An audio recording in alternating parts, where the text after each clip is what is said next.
Three, two, one. Hello, West Michigan. This is Grand Tap Media Business TV. My name is Pamela. I'm your host. The spirit of the show is to introduce West Michigan to all the businesses, nonprofits, political leaders, and others that help us thrive.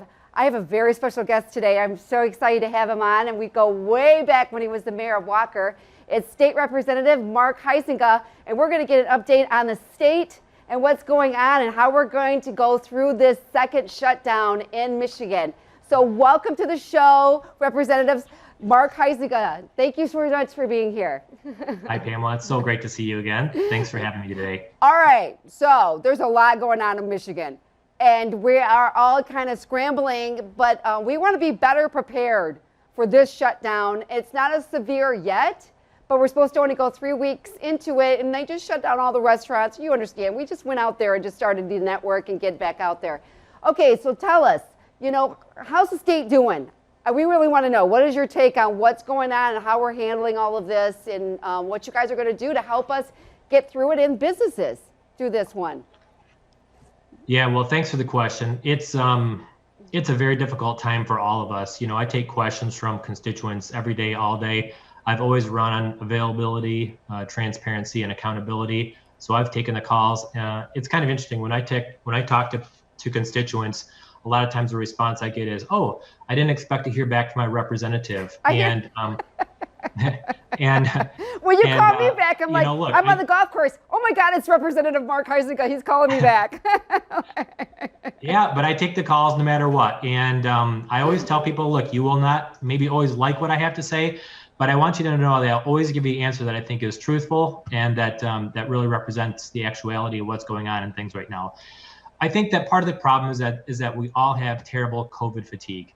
All of us are so over it. That's probably a common theme I hear from people, is that I'm so over it. The problem is it's a third party thing where it's a disease that's out there. It's not a Republican governor thing. It's not a Democrat governor thing. It's not a United States thing. It's a worldwide thing. And all of us are tired of it and we want it to go away. The truth of the matter is, I think that is that when you look for independent, objective information about what you can and should do, I like to look for health experts. I like to look at places like, think about it, if you had cancer, you might go to the Mayo website or to the Johns Hopkins website. And I think those are really good sources because I think a lot of times there's just mistrust with government. People think that people are trying to control or over control things. Even like the idea of the mask wearing. I don't think, frankly, Pamela, that there's one person out there that enjoys wearing the mask. In fact, I've never heard it. I can't breathe. You can't breathe. You don't like it. And then, of course, there were mixed messages early on, even from the CDC and from other experts about the fact that, do you need the mask? Don't you need the mask?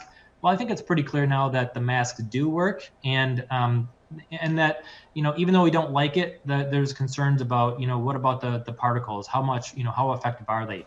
Well, even if it's 50% effective, or even if it's 60% or 80%, if we can do things to slow the spread, I think that's important. So what about the state? But what about the governor? I mean, she's put these restraints. Is there any? Are you guys going to be able? Are we going to go to Are you going to be able to have the power if she says we're doing a whole? Because I don't know if we can financially afford another huge shutdown in Michigan. I talk to people that are facing difficulties all the time. Yesterday, I spoke with a business owner who said that he's facing foreclosure on his business because he's not able to pay the bills. I think it's important to remember that even though these are difficult times, the federal government and the state government has worked tenaciously to provide resources to help. Whether you look at the bills, there's been, in the past 8 months, there have been over 150 pieces of legislation related to COVID to try to help things. Our legislatures worked very quickly and pivoted dollars to help people with unemployment, and the federal government came in with extra $600 a week payments to help people. Our legislature is leading the way to reform the way that the broken unemployment system is working. We worked in a bipartisan fashion to develop a open the schools plan back up. If you remember early on, all the schools shut down. They didn't know how to respond. Right. We had time to work on it, and I think that the solution we came up with was good and strong. We approved a plan to help fix the governor's failed nursing home policy after it led to so many unnecessary deaths. And we approved measures to help our frontline heroes, to help them to get through this kind of thing. And even as beyond the government, you need to look at things like the Grand Rapids Chamber of Commerce, for instance. There are special grants to help people through these difficult times to make rent and we're all in it together. Well, but what as far about as the government goes, unemployment? How long can the state go into debt without it affecting us? I mean, and it's not like Mark Carson did that and stuff that not every other state is doing the same thing. Everybody's doing the same thing. They're in the same situation. So it's not like we can move and have a better situation in certain states. But right here in Michigan, we don't want our state to go under, but how much can we do the unemployment again? Have everybody unemployed? Well, sure. Yeah, the federal government did provide a tremendous amount of money early on. The COVID policies that came down from the federal government allowed for special unemployment dollars to come in there. We've worked with our agencies to provide those dollars as well. The issue is that the unemployment dollars come from the employer, and the fund was large. It was in a good position. I think it was something like $2.5 billion in the fund early on. And then federal dollars came in and backfilled a lot of those areas as well. So we, unlike the federal government, we can't print money. State of Michigan, we have to balance our budgets. Right. And due to probably better than expected revenues last year than we expected, we were in a better shape. The governor's recommendation for the budget came out in February. And actually, we kind of felt like it was going to be a fairly benign number. We felt like it was in pretty good shape. And as an appropriator, I work on the budget quite a bit myself. I chair the general government budget, which basically includes all the agencies in the state. And I work with my Senate counterpart, Senator Roger Victory, on that. That number felt pretty benign. Then all of a sudden COVID happened and the floor fell out. And we started to prepare another budget, and really it had draconian measures in there. But we have this thing called the Consensus Revenue Estimating Conference, where it happens twice a year to talk about the dollars that are going to come into the state. The first one that came out in March, it looked dismal. The second one that came out in June, it looked maybe a little bit better. And for the first time this year, we had a third one in August, and the numbers were pretty stable. Probably because we saw all the federal stimulus dollars that came in, because the economy was based on last year's tax revenue. And if you remember, the taxes were all deferred from April to July. Right. So we didn't really know what the numbers were going to be. The numbers actually came in okay, and so we were able to sustain a reasonable budget with very few cuts. I'm a small government kind of guy, so we want to see the government operate as efficiently as possible, and we were able to see that in place. What about the people? I'm going to ask you one thing too. When it comes to people at their mortgages, right? We gave them 3 months off, but a lot of people didn't pay their escrow. A lot of people didn't pay their taxes into their escrow. So David's like, you wait till that gets hit. Are you guys foreseeing people calling you up and saying, well, I had 3 months off, but I didn't pay my extra escrow and I didn't pay for my taxes, and now I don't have the $2,000, I'm short. Are you guys concerned about that?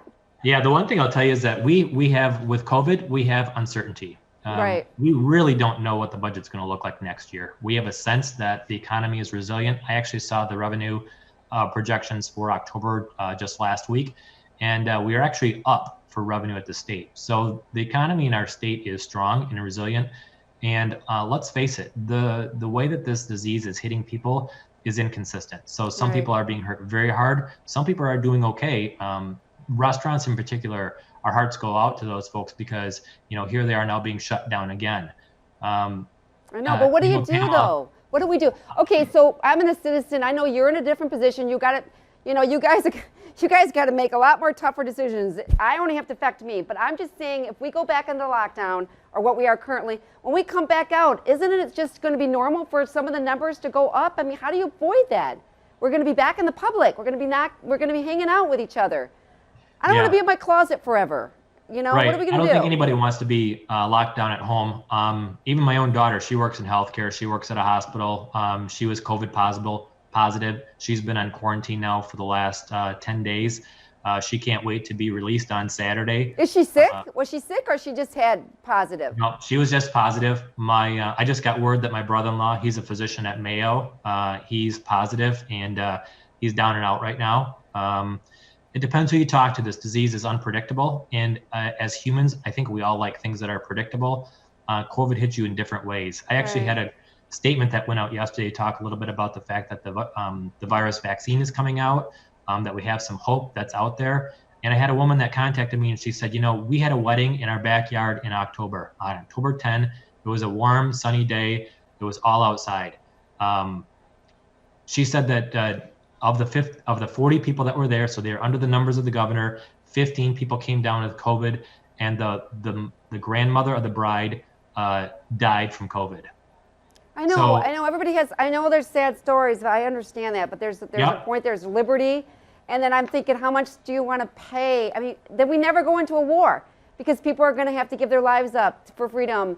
I love my liberty. I don't know where the answer is. All I know is that I'm concerned that I don't want to wear this in my house. I mean, I can barely breathe. Right. And everybody likes that. Everybody wants that. That's what our country is built upon. And I think that when I look at it, what I really want is I want a transparent, data-driven process. Right. And if you notice what the governor did not include in her last order, she'll say it came from DHHS, of course, but the last order didn't say if our state was at this threshold, then these things would either be increased or decreased. And I'm a data-driven kind of guy. I want to know what the metrics are that you're using to make this determination. I'm not saying that we don't like masks. We don't. But at what point in time do we know that we need to do that? What are the thresholds? How are you really taking this data-driven position? And I think, again, too, you look at the inconsistencies. Why would you be able to go to a museum, but you can't go to ice skating rink? And look, I get it. And I think it's important that we do not congregate, that we don't spend extra time with people. We know clearly that viruses are going to be transmitted more during the winter time. It's a respiratory disease with influenza. Yeah, we got the flu season coming. You know, what are we going to do there? You know, every time a kid gets a fever, we're going to give them a 14-day lockdown. I don't really know what that answer is. You know what I mean? Yeah, nope, I know. And I agree. And that's why I say that I really want to make sure that we have a strong data-driven process. And that's one thing that we've asked for from the governor's office, and we really haven't seen that yet. Well, I'm a little, I don't want people to get sick. You know that. You know us. My husband, David, I mean, he loves his members, and he's got a lot of aging members in his credit union. But I do love my freedom, and I do know that there's people losing their jobs, and they're freaking out, and they're looking to you guys to protect us, because once we get our freedom taken away, it's, in history, we're going to have to fight to get it back. And then when something else comes through, we're going to lock the country down for that. I mean, I don't know how much of risk do we take to keep our freedom? Do you understand what I'm saying? Yeah, what are your thoughts on that, on the state? Well, I think that one thing we have to look back is history. History repeats itself. It just happens that the last time we had a pandemic was 100 years ago. And if you look back to what was done during that time, people wore masks. Why? Not because it was fun. It wasn't any fun back then than it is right now. Right. When we look at government mandates and shutdowns, I mean, I saw an article this morning that talked about the fact that during World War II, that they made people turn their headlights off at night and other activities. And they said, well, see, the Germans weren't here. What difference did it make anyways? Well, some things that we do think to protect ourselves. Right. And again, I would go back towards a third-party independent number and say things like, look at Johns Hopkins, look at Mayo, and let's look and find out what's working, what's not working. We can all find stories of positives and negatives in this, and I think that we have to maintain positivity. Again, nobody likes this. I'm very concerned about the long-term implications for the mental health state of our state and our country. No one likes to be held back. And like you said very well, Pamela, our liberty is at risk. Right. Well, I'd rather have life and maybe make some small consequences right now. I know you love to golf. I think that I'm going today. Early in the year, early on, right? So when the governor came back and said there's no golfing, it's like, okay, where's the data? Where's the evidence to say that golfing doesn't make sense? You're out in the open. And I thought that was absurd. And I think some of the things that are out there right now are still inconsistent and absurd as well. But at the same time, I think we all have to be smart and make sure that we can and she was doing stuff at her own private level, having parties and stuff like that, and she was telling us not to do that. So how do we respect her and trust her when she's like having parties and getting her boat out there, and all the things that came through in the last 6 months? I mean, I'm sorry to say, but it's like I can't stand it when people live under different laws. Yeah, it's either all of us or you don't get it. Right? Well, even in the legislature, we have the same thing. When I go to the House office building, we walk in the door. Do you really think that I like to get my temperature taken by a sergeant at the door? Right. Not really. No, not really. Yeah, really. Yeah, I freaked out. I'm going to have a temperature. I'm like, oh God. There's a box of masks sitting there, and you've got to each grab a mask. But we had a colleague, Isaac Robinson, that died of COVID. He was in his 40s, and So we all have to take this seriously. We have to be responsible. We're adults. It doesn't mean we like it. And I think that the important thing is to think about the fact that we are probably not going to get over this. We just have to get through it, and we have to get through it together. Well, what it's about this? Important to note too that the state in our response to the crisis, we were able to appropriate $3 billion to different activities, whether it's to preserve various businesses to help them to maintain the ability to pay their taxes, or through the payroll protection program to help people to maintain their jobs, to maintain revenue. And that's important.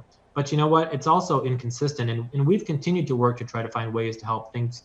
Think about an organization that simply could not hold their activities this year. Think about places like the Whitecaps. Right. They could not play baseball. The Griffins, done. Yeah. Yeah.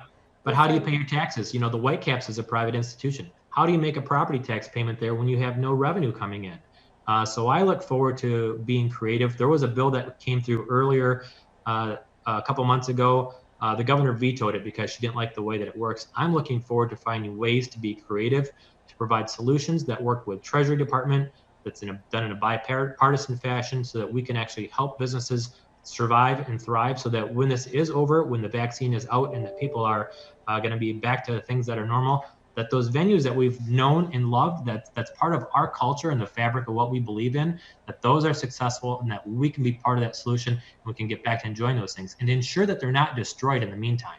Okay, so let's talk about the election. My friends are all bombarding me with questions. All right, so what about Wayne County? I mean, are they settled? I mean, what's going to happen with Trump? Are we going to have we're sad that this is bad, because you know what I'm saying, Representative Huizenga, what is it going to matter if we don't get this fixed and we don't give the trust back to the people? What is it going to matter in 2 years when they do a vote? Because nobody's going to trust it. It's like, oh yeah, they screwed up last time. So what are you guys doing to assure that this is that you put the trust in the people, that my vote's going to count?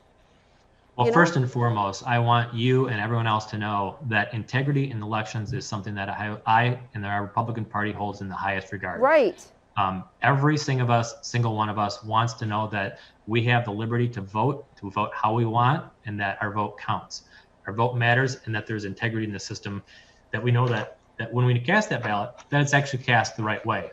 So I think a lot of times people don't understand this, but we have a House and Senate Oversight Committee that looks at various issues during the COVID situation, as well as many other factors. They actually had a rare session on Saturday, a week and a half ago. And during that time period, they subpoenaed thousands of documents from the Director of Elections, from the Secretary of State. Why? Because we want to look at those pieces of data and ensure that things are working well. Moving forward, that committee is going to continue to do these kind of things. One of the big things that comes up is Antrim County. What happened there? What worked? What didn't work? Can we ensure that this is done correctly, or was it just a human error? And if there was a human error, how do we ensure that that doesn't happen again? Dominion Software. I know that they're holding hearings to talk with the folks from Dominion to ensure that they understand the process and how it works.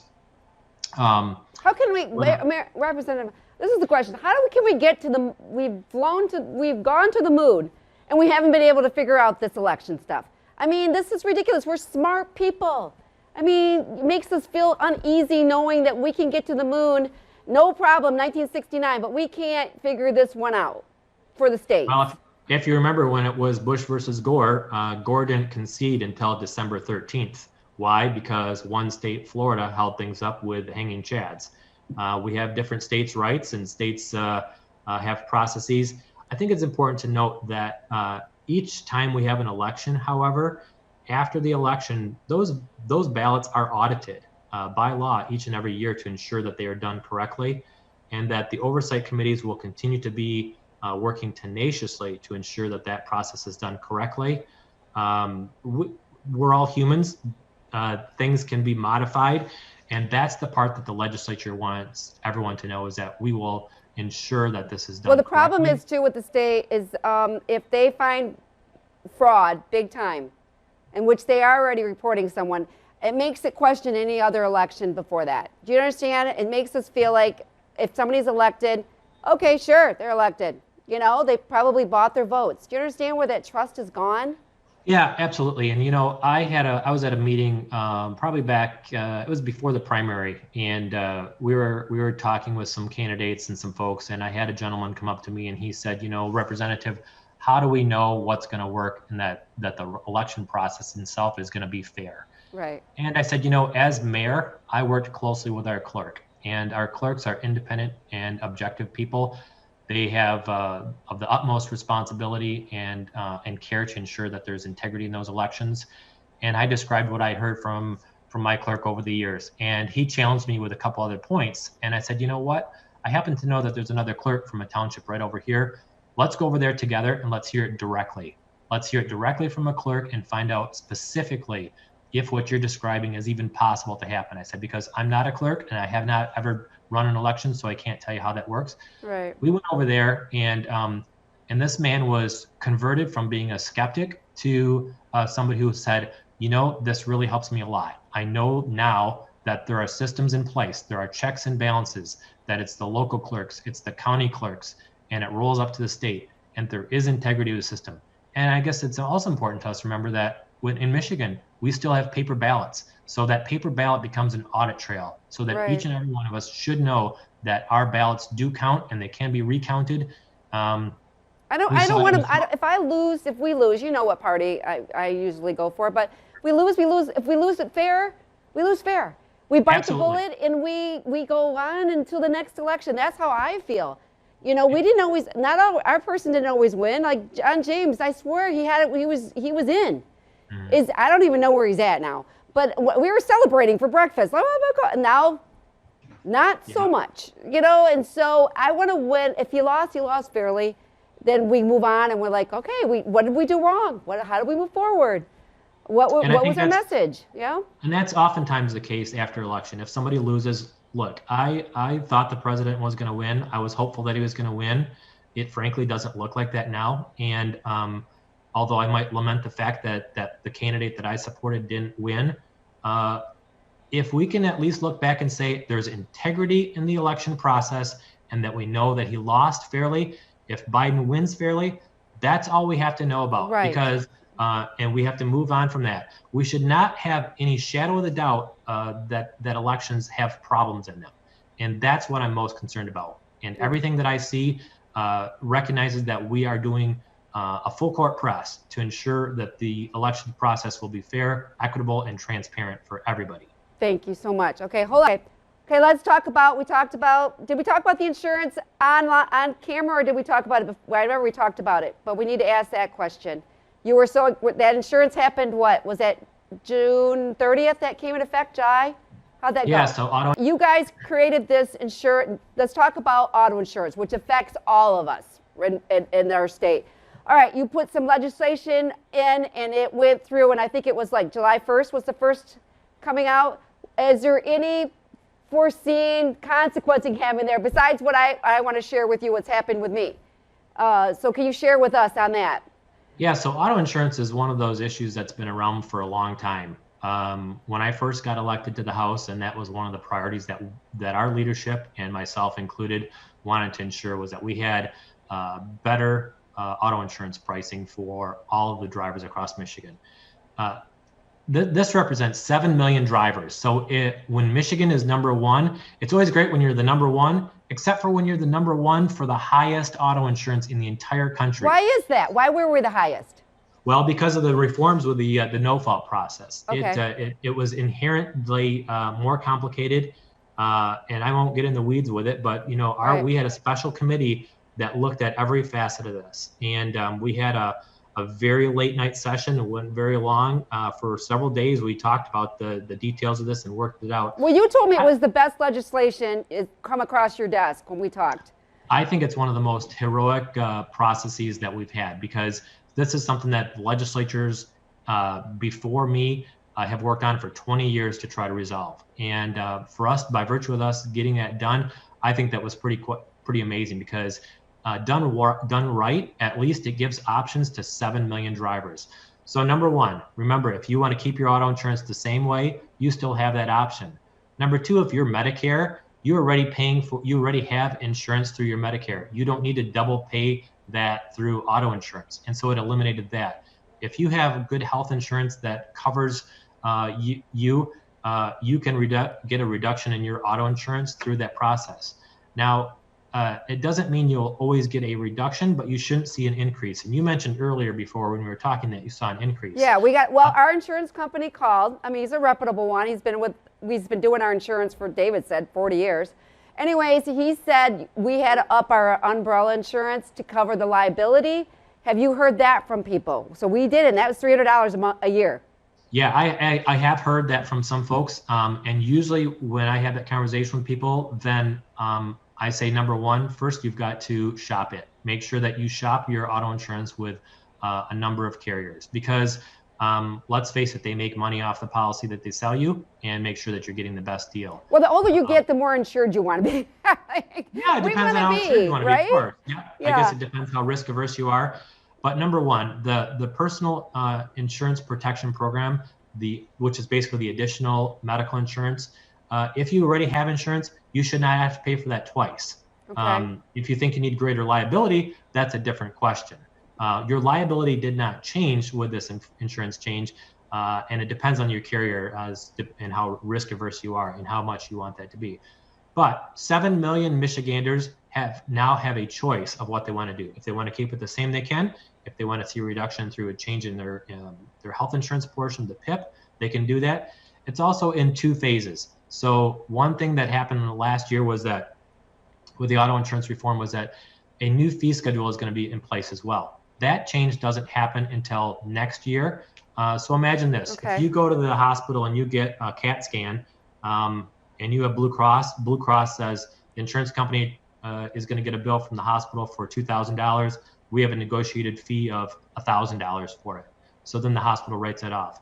With auto insurance, if you had an auto accident, there was no fee schedule. So the hospital could charge $2,000, $5,000, $10,000, and guess what? They would have to pay it.